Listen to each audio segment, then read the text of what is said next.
यीशु से है, praise the Lord. बड़े समुद्र जो उफनते हुए समुद्र हो उसे तैर कर पार करना मनुष्य के लिए संभव नहीं है, या बड़े सागर को तैर कर पार करना ये संभव नहीं है कि हम उस पार को जा सकें। वैसे ही मनुष्य अपने प्रयास से धार्मिकता गिनकर स्वर्ग को जाना संभव नहीं है।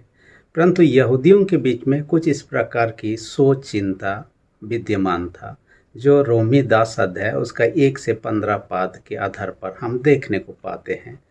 और हम ऐसा देखते हैं कि यहूदी लोग ये सोचते थे, परमेश्वर ने जो व्यवस्था दिया था, व्यवस्था में न केवल 10 आज्ञाएं थी, उसमें और कई सारे आज्ञा, लगभग हम लोग 613 या 20 नियम सो देखने पाते हैं। और ये नियम व्यवस्था के अंतर्गत गया था, जो ईश्वर ने मूसा के माध्यम से इसराइलियों को या यहूदियों को दिया था, और उसे पालन करने का प्रयत्न किया जा रहा था। परंतु कोई भी इंसान पूर्णतः उसको पालन करने में सक्षम नहीं था, और जो भी कोई भी उस व्यवस्था को पालन कर पाता वो धर्मी ठहरता। परंतु किसी की बस की बात नहीं कि उस व्यवस्था को पालन कर सके। सिर्फ एक व्यक्ति ने उस व्यवस्था का पालन कर पाया, वो तो था यीशु मसीह। जो भी हो, परंतु रोमियों के विषय में देखने पाते हैं, क्योंकि रोमियों के नाम पत्री पौलुस प्रेरित के द्वारा रोमियों को लिखा गया। ये सबसे बड़ी पत्री है, लंबी पत्री है, जो अन्य पत्री उन्होंने लिखा उसमें से। और रोमन लोगों का भी इस प्रकार की सोच विचार था, इसलिए उनके सोच विचार को बदलने के हालत में वह इन पत्रियों को लिखता है। हालांकि कई अन्य कारण हैं जिनके लिए पत्री को लिखता है, परंतु इस प्रकार की सोच न केवल उस समय में था। आप देखिएगा, यहूदी सोच, प्रारंभिक कलीसिया के सोच, यहाँ तक कि डॉक्टर मार्टिन लूथर के बारे में आप जानते हैं, जिन्होंने धर्म सुधार का काम को किया था। अपने जीवन में ऐसा सोचता था व्यवस्था का पालन करें। वो शुरू में क्या होता, मठ में चला गया और साधु बनकर या मठवासी बनकर जीवन व्यतीत करने का प्रयत्न किया, और इतना कठोरता से मठ का नियम को पालन किया। यदि उस नियम को पालन करते हुए, उनके धार्मिकता का काम को देखते हुए यदि कोई धर्मी ठहरा जाता, स्वर्ग को जाता, वो कहता है उसमें से मैं तो निश्चित जाता। परंतु ऐसा संभव ही नहीं था, उन्होंने इनकार कर दिया। मनुष्य अपने प्रयास से धर्मी नहीं ठहराया जा सकता, व्यवस्था के पालन के द्वारा ना ही स्वर्ग को जा सकता है। रोमियों के बारे में ऐसा चर्चा मिलता है, पौलुस प्रेरित वह पहले गया ही नहीं था, ना ही उसने वहाँ पर मंडली की स्थापना किया था। परंतु पेंतीकोस्ट पर्व के समय यरूशलेम में जो होता है, पवित्र आत्मा उतरता है, पतरस का उपदेश सुनकर एक ही दिन में 3000 लोग विश्वासी बन जाते हैं। हर दिन नए नए विश्वासी जुड़ते जाते हैं, क्योंकि ये पर्व का अवसर था। दूर दूर से लोग यरूशलेम आए हुए थे। वहाँ विश्वास करने के बाद जब अपने अपने गांव घरों को लौटे, वहाँ पर विश्वासी लोग फैलने और बढ़ने लगे। और ये रोमन कलीसिया या रोमी कलीसिया जो मंडली जो था, इसी प्रकार के विश्वासियों के द्वारा स्थापित हुआ था, बढ़ने लगा था। इसलिए पौलुस प्रेरित जब अपने 30वीं मिशनरी यात्रा के बाद घर लौट रहा था, यरूशलेम की ओर लौट रहा था, इसी के क्रम में जब कोरिन्थ नगर में था, एक व्यक्ति था जिसका नाम गयुस था, और ये गयुस का अतिथि होकर रह रहा था। वहीं से रोमियों के नाम पत्री को लिखता है, ताकि रोमियों के साथ में आने वाला दिन में जाकर सुसमाचार उनको प्रचार कर सके, वहाँ से स्पेन भी जा सके। उनका इस प्रकार की योजना था। जो भी हो, परंतु उनका सोच विचार जो था कि व्यवस्था पालन के द्वारा व्यक्ति धर्मी ठहराया जाता है और स्वर्ग को जा सकता है, इसका जो सोच विचार था उसके विपरीत शिक्षा यहाँ हम पाते हैं। इसलिए मैंने शिक्षा का शीर्षक जो दिया है आज का संदेश का, धार्मिकता कैसे प्राप्त करें। धार्मिकता कैसे प्राप्त करें। लोग आज भी सोचते हैं, कई विश्वासी हैं, कई जाति धर्म के लोग हैं, अपने धर्म कर्म को मानने के द्वारा, रीति विधि को मानने के द्वारा ये समझते हैं, हम समझते हैं कि हम धार्मी गिने जाएंगे और धार्मिकता प्राप्त करेंगे और स्वर्ग को जा सकते हैं। बाइबल साफ साफ यहाँ कह रहा है, कोई अपने प्रयास से ना ही धार्मिकता प्राप्त कर सकता है, ना ही व्यवस्था के पालन के द्वारा, रीति विधि पूरा करने के द्वारा धार्मिकता को प्राप्त कर सकता है। ये परमेश्वर का दान है जो यीशु मसीह के माध्यम से लोगों को देता है। हम खुद हासिल नहीं कर सकते हैं, क्योंकि हम पूर्णतः व्यवस्था को पालन नहीं कर सकते हैं। इसलिए आप देखिएगा, परमेश्वर जो व्यवस्था दिया था लोगों का मार्गदर्शन के लिए था, अगुवाई करने के लिए था, यीशु मसीह तक पहुंचाने के लिए था। और अपने प्रयास से हम, अपने धर्म कर्म के काम से हम अपनी धार्मिकता नहीं गिने जा सकते हैं, न ही स्वर्ग को जा सकते हैं। क्योंकि हमारा धर्म का काम के विषय में यशायाह क्या कहता है, 64 अध्याय उसका 6 पद में कहता है, तुम्हारा धर्म का काम फटे हुए मैले चित्रों के समान है, कहता है। हमारा धर्म का काम इस प्रकार का हालत है। हम कहाँ से धर्मी अपने प्रयास से किए जा सकते हैं, कहाँ से अपने प्रयास के द्वारा स्वर्ग को जा सकते हैं। हम तो किसी एक दूसरे ग्रह तक हम जिसे आजकल टेलीस्कोप के माध्यम से देखा जा रहा है वहाँ तक जा नहीं सकते हैं। तो स्वर्ग तो जो दिखता नहीं है वहाँ कैसे जा सकते हैं? अपने प्रयास से तो ऐसा संभव ही नहीं है। और इसलिए कहता है कि इस प्रयास जो है प्रारंभिक कलीसिया में दिखाई देता है। धर्म कर्म मानने के द्वारा, व्यवस्था पालन करने के द्वारा, रीति विधि पूरा करने के द्वारा कैसे लोग क्या करते हैं, धार्मिकता को प्राप्त करें, वो प्रारंभिक कलीसिया में दिखाई दे रहा था। मैंने अभी अभी चर्चा किया, मठवासियों का जीवन में भी दिखाई दे रहा था।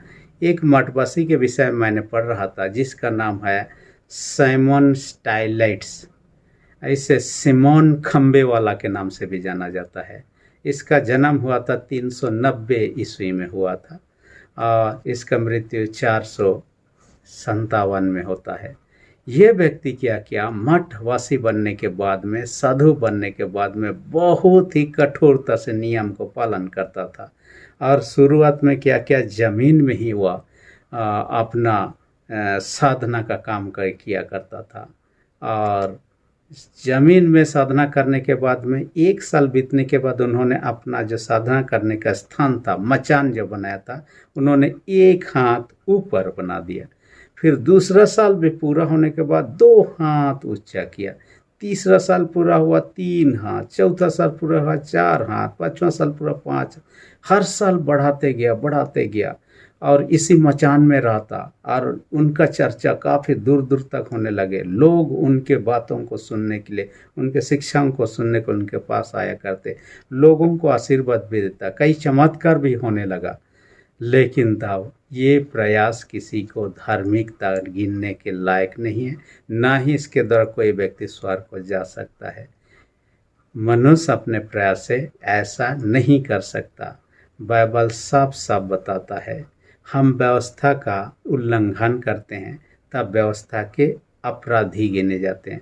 पहला यूहन्ना 3 अध्याय 4 पद में व्यवस्था का उल्लंघन करना, विरोध करना ही पाप है कहता है। और पापी मनुष्य स्वर्ग को नहीं जा सकता है। इसके लिए धार्मिक गिना जाना स्वाभाविक है। इसलिए गलाती 3:24 में भी कहता है, व्यवस्था जो है कि मसीह तक हमारी अगुवाई करता है। विश्वास के द्वारा, यानी यीशु पर विश्वास के द्वारा हम धर्मी गिने जा सकते हैं। दूसरी बात जो इस पॉइंट में हम देखने, पहली बात में हम देखा शीर्षक में हमने धार्मिकता कैसे प्राप्त करें। पहला पॉइंट में हमने देखा व्यवस्था पालन से नहीं, यानी व्यवस्था पालन से हम नहीं जा सकते हैं। दूसरा पॉइंट में हम क्या देखते हैं, यीशु पर विश्वास करने से धार्मिकता। मैं नहीं कहता, गलाती 2 अध्याय 16 पद में स्पष्ट रूप से कहता है, मनुष्य विश्वास ही से धार्मिकता प्राप्त कर सकता है। ये साफ साफ बताता है।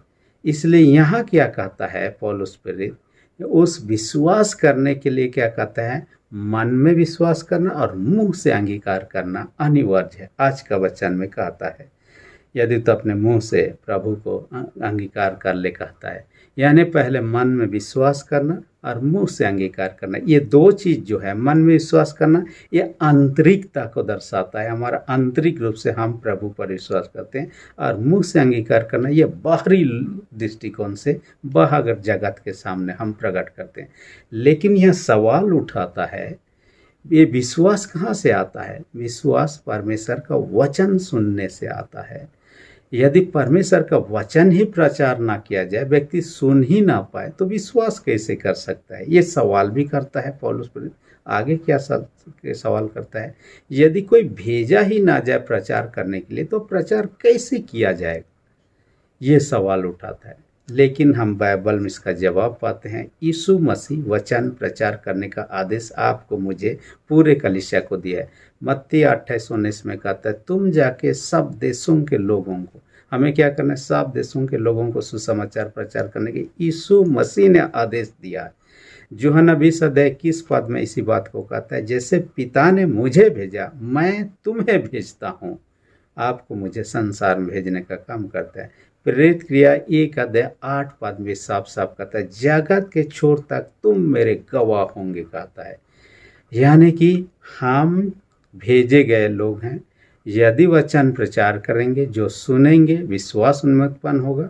यह मुंह से भी अंगीकार करेंगे, मन में विश्वास करेंगे, और इसी विश्वास के द्वारा व्यक्ति धार्मिक ठहरा जाता है और उस अनंत जीवन को प्राप्त करता है यीशु मसीह के अनुग्रह से ही, हम अपने प्रयास से नहीं। इसलिए हमें उस विश्वास के निमित्त आज प्रचार की आवश्यकता है, वचन को बांटने की आवश्यकता है।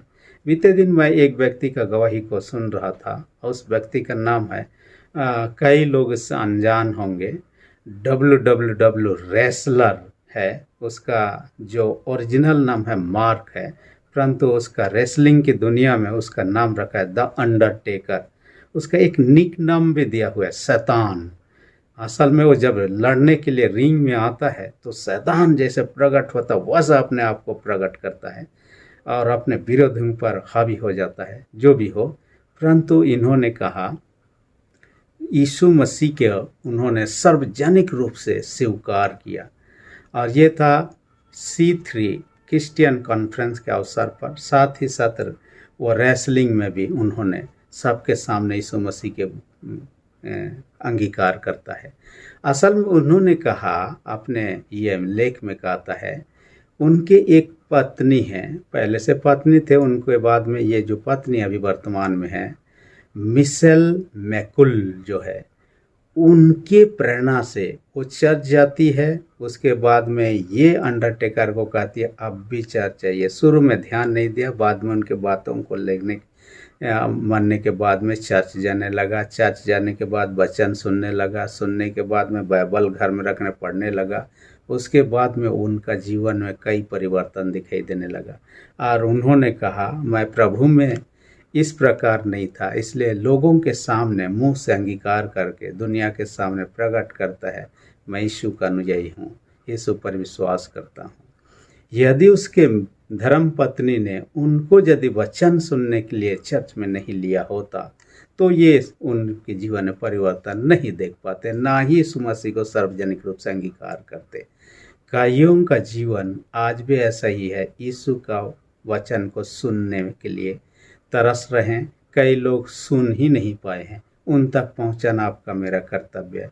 यदि आप और मैंने सुन चुके हैं और आपके मेरे मन में यदि उसके प्रति, यीशु के प्रति विश्वास उत्पन्न हो गया है, ये अच्छी बात है कि हम क्या करें, यीशु को मन से विश्वास करें और मुंह से अंगीकार करें। इसी घड़ी आप और हम जहाँ पर भी हैं वहीं पर हम प्रार्थना करके अंगीकार करें, क्योंकि कई लोग ऐसे हैं जो कि वचन को सुनते हैं, परंतु इनका ना ही कलीसिया से कोई जुड़ाव है, ना ही विश्वासियों से खास नाता है। कई जगह पर जहाँ है वहाँ पर भी लोगों के सामने नहीं कह सकते हैं, परंतु इस घड़ी अपने जगह पर भी आप अंगीकार कर सकते हैं। वो सुधार करते यीशु मसीह को और धार्मिकता गिने जा सकते हैं और यीशु के अनुग्रह से स्वर्ग राज्य को प्राप्त कर सकते हैं। मैं 2 साल तक नागालैंड में रहा, वहाँ के लोगों का जीवन में जो परिवर्तन है यीशु को ग्रहण करने के बाद अद्भुत था। आप देखिएगा उनके इतिहास को। वे लोग हेड हंटर कहे जाते थे, ये लोग मुंडी को काटते थे दूसरे लोगों का और अपने जगह पर खोपड़ियों को जमा करते थे। उनका इस प्रकार का जीवन था, बड़ा खूंखार जीवन। उनके प्रदेश में जाना ही, जिंदा वापस आना बहुत मुश्किल था, इस प्रकार का हालात। वहाँ जब मिशनरी आए, सुसमाचार प्रचार किया, वचन का प्रचार किया गया, एक के बाद एक लोगों ने प्रभु को ग्रहण किया। ग्रहण करने का उनके जीवन में जो परिवर्तन आया, अभी जाने के बाद में वहाँ जब देखेंगे लोगों का जीवन इतना बेहतर जीवन को, तो उनका पिछले जीवन इस प्रकार का था आप कल्पना नहीं कर सकते हैं। तो ये किसका वजह से हुआ? वहाँ वचन पहुँचा, वचन प्रचार किया गया, उनके मन में वो काम किया और उन्होंने विश्वास किया, मुंह से अंगीकार किया और प्रभु के कारण के जीवन में बदलाहट आया। इसलिए धार्मिकता प्राप्त करने के लिए आज जो कुछ भी हम दिन रात मेहनत करें फिर भी अपने प्रयास से नहीं हासिल कर सकते, न ही स्वर्ग को जा सकते हैं। हमें उसके लिए यीशु के पास ही आना होगा।